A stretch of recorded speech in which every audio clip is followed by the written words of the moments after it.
सिर्फ 4th of July से तो ज़ाहिर है सभी को एक ही दिन याद आता है, independence day of the United states of America. ये सेलिब्रेट किया जा रहा है क्योंकि अनप्रेसिडेंटेड जो प्रेसिडेंट हैं यूएस के, वो इस बार उसे अलग से सेलिब्रेट कर रहे हैं। उसके बारे में बहुत सी अखबारात में रिपोर्ट्स भी आ रही हैं। लेकिन यूएस अगर इंडिपेंडेंस मना रहा है, इंडिपेंडेंस डे मना रहा है, तो मैं आपको देख रही थी कि आप कोई शिकवा कर रहे थे इंडिपेंडेंस के हवाले से। कोई इंडिपेंडेंस नहीं रहा। आप जो शिकवा कर रहे हैं नहीं तो ये जो इंडिपेंडेंस डे है अमेरिका में, हाँ जी, इस पे दो तीन बातें हो जाएं। दो तीन कि बातें? ये 250 साल हो गए ना। हाँ 250 तो साल कितनी जंगें लड़ी 2 अमेरिका ने और क्या उसके नताज थे। मेरा ख्याल है जंगे ही लड़ते रहे जब से आए हैं। हाँ ऐसे ही लगता है मुझे। पूरी एक लिस्ट है। I think let's go over it for a minute. Time शाइम थोड़ा सा गुजर जाएगा। You want to escape? आप मेरे क्वेश्चन से एस्केप चाह रहे हैं? नहीं एस्केप नहीं चाह रहा। देखो ये बड़ा इंपॉर्टेंट है। मैंने तो लोकल इश्यूज आपके लिए रखे हुए थे। इसके बाद लोकल कर लेते हैं यार। नहीं ये करना ही करना है। ये तो यू विल हैव योर से।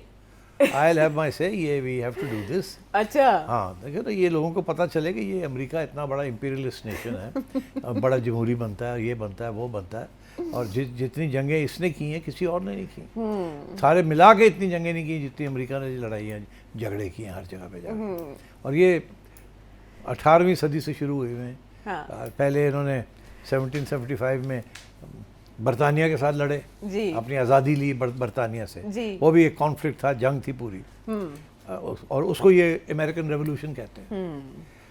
फिर उसके बाद एक और जंग हुई क्योंकि कुछ कॉलोनीज जो वहाँ थी वहाँ फ्रांस वाले बैठे हुए थे जी। तो फ्रांस के साथ भी लड़ाई ले ली उन्होंने। हाँ। अच्छा उसके बाद लिबिया के अंदर 1801 में नेवल कॉन्फ्लिक्ट ट्रिपली में हुई। वो ये लोग उससे भी मुलव्वस थे। फिर उसके बाद 1812 में कॉन्फ्लिक्ट अंग्रेज़ों के साथ फिर हुई बरतानिया के साथ, सॉवरेंटी के ऊपर, तजारत के ऊपर। फिर इंडियन वॉर्स, वहाँ के जो लोकल इन्हेबिटेंट्स थे जिनको ये इंडियंस कहते थे, ये एक्चुअली क्रिस्टोफर कोलंबस जा रहा था इंडिया। अच्छा। तो गुम गया और यहाँ पहुँचा तो जहाँ के जो लोकल बाशिंदे थे उसका ख्याल था मैं इंडिया पहुँच गया हूँ। तो उसने उनको सबको इंडियंस कह दिया।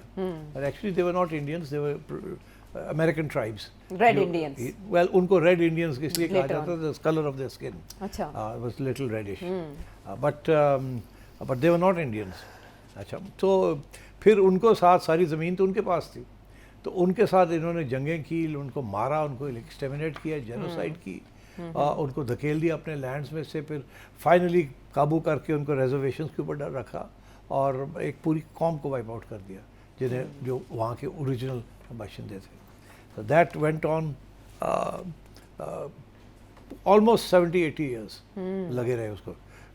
1817 से लेके 1898 तक इंडियन वॉर्स और वेस्टवर्ड एक्सपेंशन, टेरिटोरियल कॉन्फ्लिक्ट। वो कहते थे ना कि सारे जो सेटलर्स आए थे वो ईस्ट कोस्ट पे आए, वहाँ से वो वैगन्स के अंदर घोड़ों के ऊपर they went all the way 4000 miles और मोर अक्रॉस टू द वेस्ट।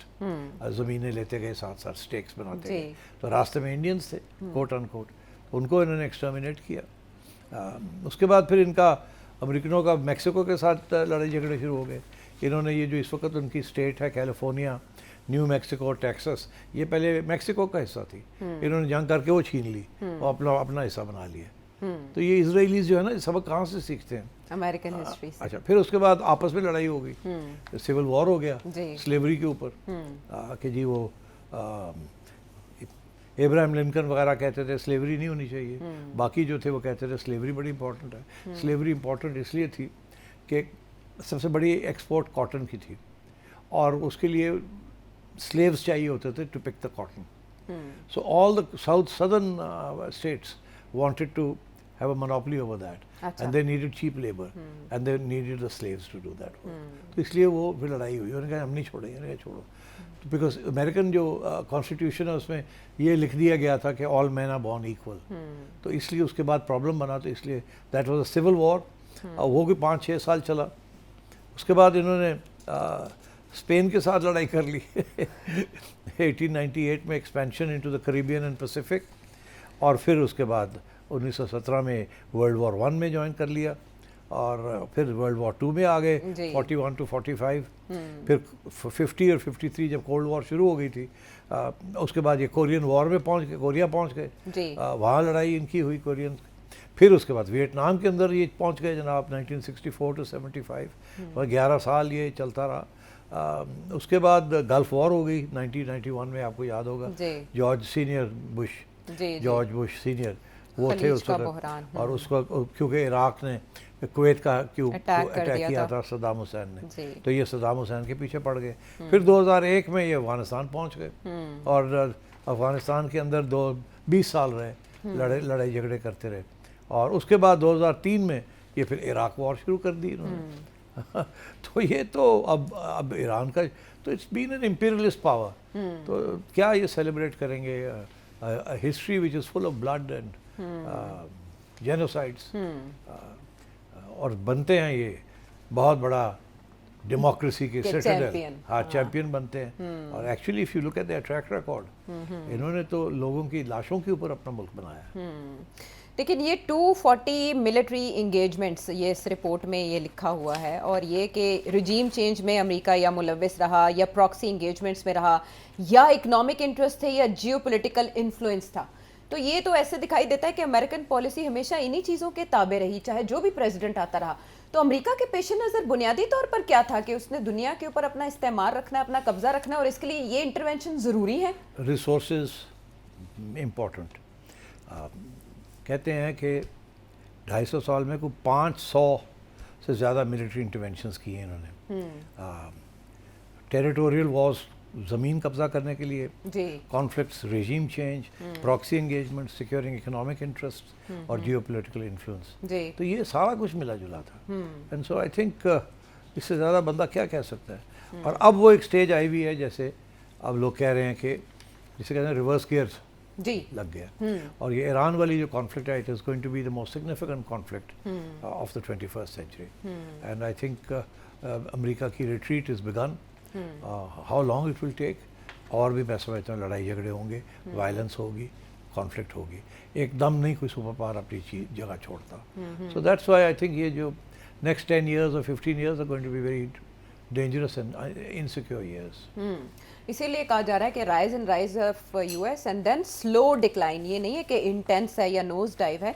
और जो ईरान का इशू है सिटी साहब, वो फिर final nail in the coffin अभी अमेरिका के लिए साबित हुआ है। अब मैं आपकी इजाज़त से अगर लोकल इश्यूज़ की तरफ आना चाहूँ तो। हाँ, तुम्हें बड़ा शौक है लोकल इश्यूज़ डिस्कस करने का, आज जरा गड़बड़ नहीं करनी, ओके? हाँ, आपने कल गड़बड़ का इशारा दिया था कि नहीं होगी मज़ीद। वो केस रज़ा डार साहब, जिनका नाम आ रहा है मुबैना तौर पर एक FIR में कि उन्होंने 2 गैर मुल्की ख़वातीन के साथ बदसलूकी की है, उनसे तावान तलब किया, उनको पहले अगवा किया इस मकसद के लिए।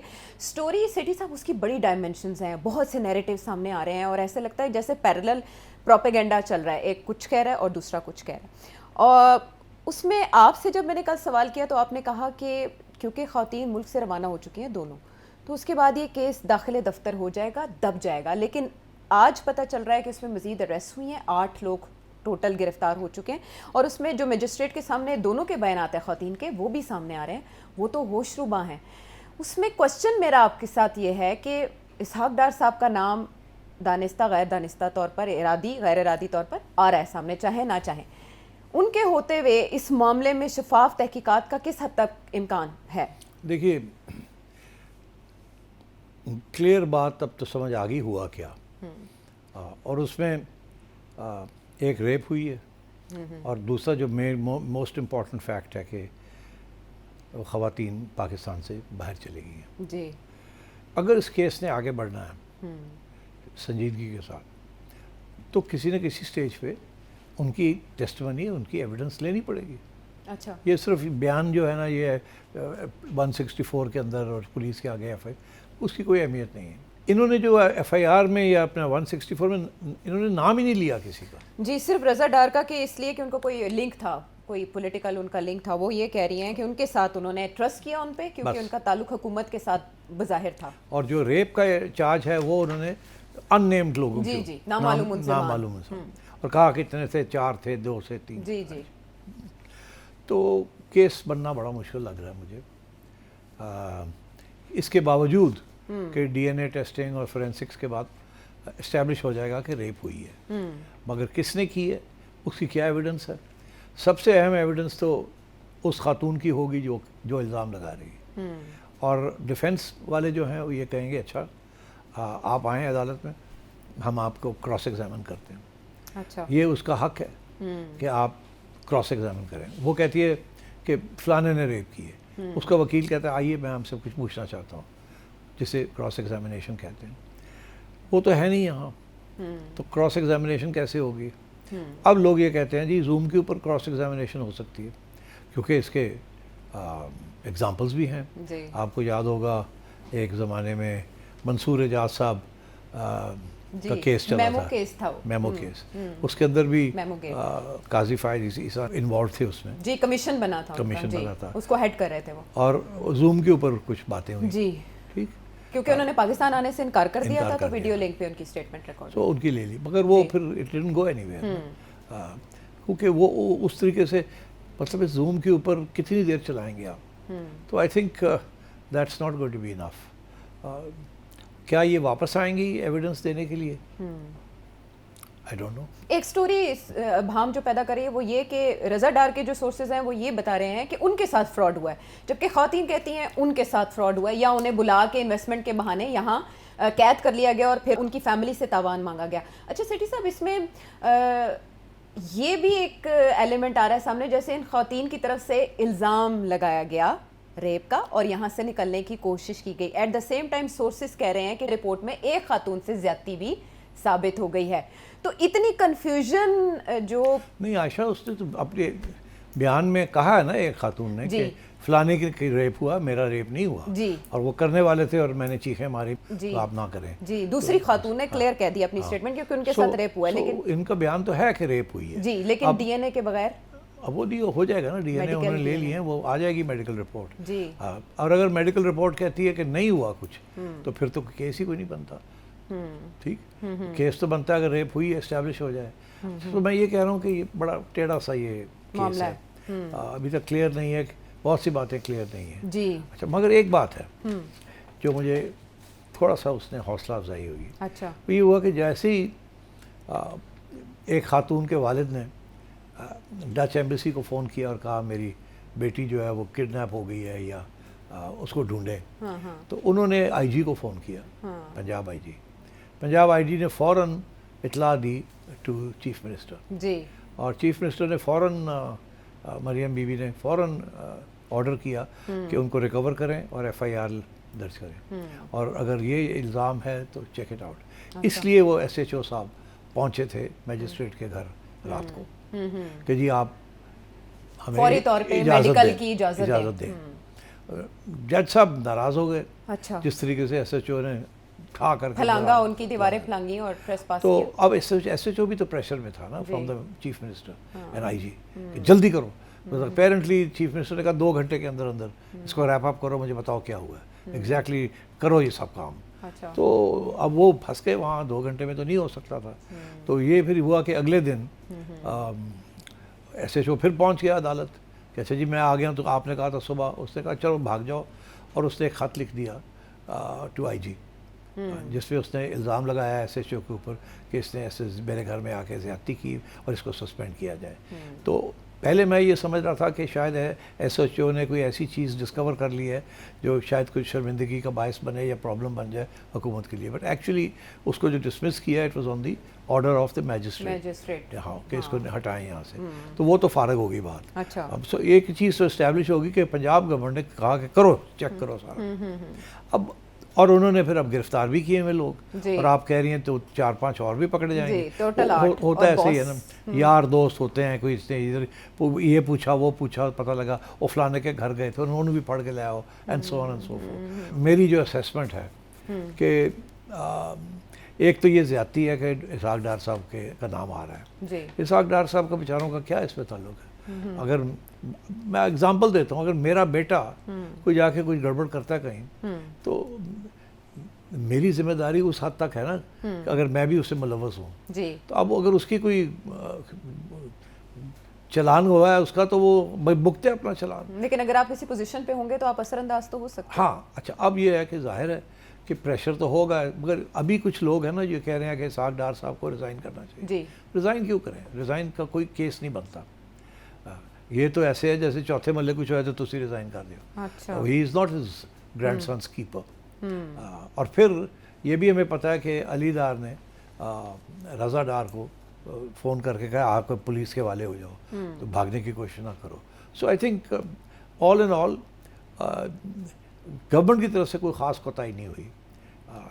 उन्होंने जो लीगल सिस्टम था उसको फॉलो किया। अब आगे क्या होगा? आगे मैं ये समझता हूँ कि डार के ऊपर इल्ज़ाम नहीं है, रज़ा के ऊपर इल्ज़ाम नहीं है कि उसने रेप किया है। फ्रॉड का है उनके ऊपर, फ्रॉड का, दैट्स क्रिप्टो इन्वेस्टमेंट, हाँ वो तो देखिए फ्रॉड एस्टैब्लिश करने, ransom and kidnap, that's going to be impossible. कैसी रैंसम और कैसी किडनैप, सुना है एयरपोर्ट ले जा रहे थे उनको छोड़ने के लिए, फिर लड़कियों ने छलांग मार के बाहर आ गई एंड सो ऑन। जी, इस तरह की सो ये चीज़ बड़ी कॉम्प्लिकेटेड है। It's all a mess, it's a mess, let's see कि but the fact is that the women are not here and उनको वापस भी वो नहीं आएंगी। अच्छा, और ये जो स्टोरी है इसके अंदर बहुत से अभाम है। होगी और and I think that's about it. ये आप 2-3 दिन चलेगी ये बात, तो उसके बाद ये भी फारग हो जाएगी और 6 माह के अंदर बेलें होनी शुरू हो जाएंगी। That's what I feel. और फिर ये जैसे कहते हैं ना कोल्ड स्टोरेज में चली जाएगी। बिल्कुल ठीक। इस तरह सिलसिले में मुख्तलिफ स्टोरी सामने आ रही हैं। ख़वातीन का अपना मौक़िफ़, उनकी अपनी स्टोरी, उनके अपने बयानात, रज़ा डार और उनके जो फैमिली है उनकी तरफ से अलग स्टेटमेंट सामने आ रही है। भारत पुलिस अपना काम कर रही है और उनके मुताबिक जो मुलज़िमान हैं वो अरेस्ट कर लिए गए हैं, उनसे भी तहकीकात की जा रही है। जबकि दूसरी तरफ फॉरेंसिक के लिए मोबाइल फ़ोन्स भी भिजवा दिए गए हैं और DNA के नमूने भी, मेडिकल रिपोर्ट के बारे में भी कहा जा रहा है कि वो सामने आ गई है। देखते हैं ये केस किस तरह आगे बढ़ता है और किस तरह से पुलिस कार्रवाई करती है। सबको फॉलोअप का ही इंतज़ार रहेगा। लेकिन मीनवाइल एक ज़ल्ज़ला जो रावलपिंडी की हदूद में आया, सेठी साहब, हाँ, ये रावलपिंडी में जो यकदम तकर्रुर और तबादले 12 के करीब आला अफसरान यहाँ से वहाँ हो गए, अब उसमें क्या है? एंटी करप्शन की तरफ से कोई कार्रवाई की गई है? कोई लैंड यूज़ का मामला है? समझ नहीं आई। क्या उसका इस मामले के साथ भी कोई कनेक्शन है या इट्स टोटली डिफरेंट? नहीं, वो तो बिल्कुल डिफरेंट इशू है। अच्छा, इसके साथ कोई तल्लुक नहीं है। ओके। देखिए, मोटी बात करते हैं, बारीक में जाने की ज़रूरत नहीं है। ज़मीन एक ही कुछ का इशू है। अच्छा, वो कुछ वहाँ फटा पड़ा है, जिसकी है वो तंग आ गए कि ये क्या मजाक बना रहा है। उन्होंने कहा कटो सारे उससे, अच्छा, एंड दैट्स इट। ठीक। बस अब इससे ज़्यादा मैं क्या कहूँ।